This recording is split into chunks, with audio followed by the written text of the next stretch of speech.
Hey guys, it's Mrs. Williams. I get this question a lot. How do you get a yellow card in art? And really comes down to the three basic rules we've talked about: respecting students, respecting the teacher, following the student handbook, and respecting supplies.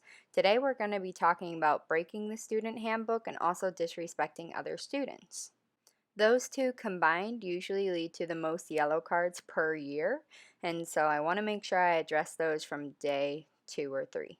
Starting with breaking the student handbook. This is anything from gum to cursing to uniforms to crazy pink hair. Today we're going to take the example of cell phone usage while in class.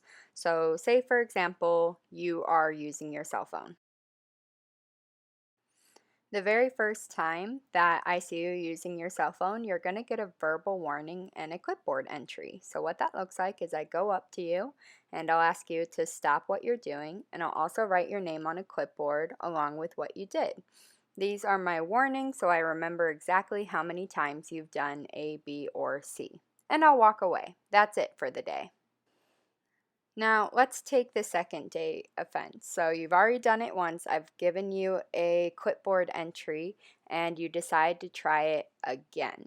So you try to be as sneaky as possible. I still find you. The next thing I'm going to do is send an email home to mom and dad along with another clipboard entry to remind myself that you've done this before in my class. And that'll be sent by the end of the hour, so your parents know by the time you come home for the day. Now, say for example you tried to be good for a really long time and then you still came back to that bad habit of using your phone once again in class. At that point, I finally give you a yellow card and I put it into IC and I email your mom and dad again. The yellow card will say what you did on it along with every single date that you did it, so mom and dad are on board.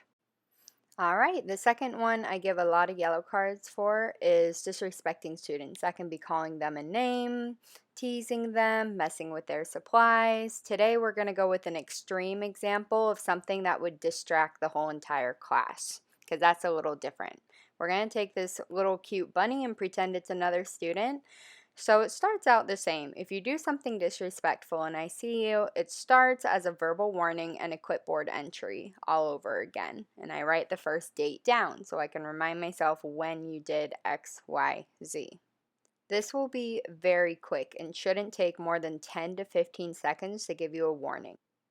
Now, say for example, we still haven't learned our lesson and it's escalating and you are still bullying the student. The second thing we're going to do is a removal. That means you're getting out of the classroom, you're working in the hallway or another teacher like Mr. Vaughn. I'll then email home and add another clipboard entry as well so I can remind myself when exactly you're doing XYZ. This will usually take, again, about 15 to 30 seconds. Say you tried to learn your lesson, but it didn't quite stick, and just one day you completely lose it.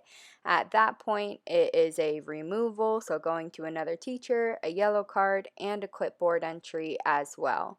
When I give a yellow card, I do email parents as well, and that'll be by the end of the hour. And so I'll give you the yellow card during class. It'll explain the 3 dates that I caught you doing X, Y, and Z, and then I'll email home mom and dad. At the end of the day, if you listen to all the rules, respecting supplies, respecting students, respecting teachers, and following the student handbook, you should never have to worry about getting a yellow card in art. That's it, guys.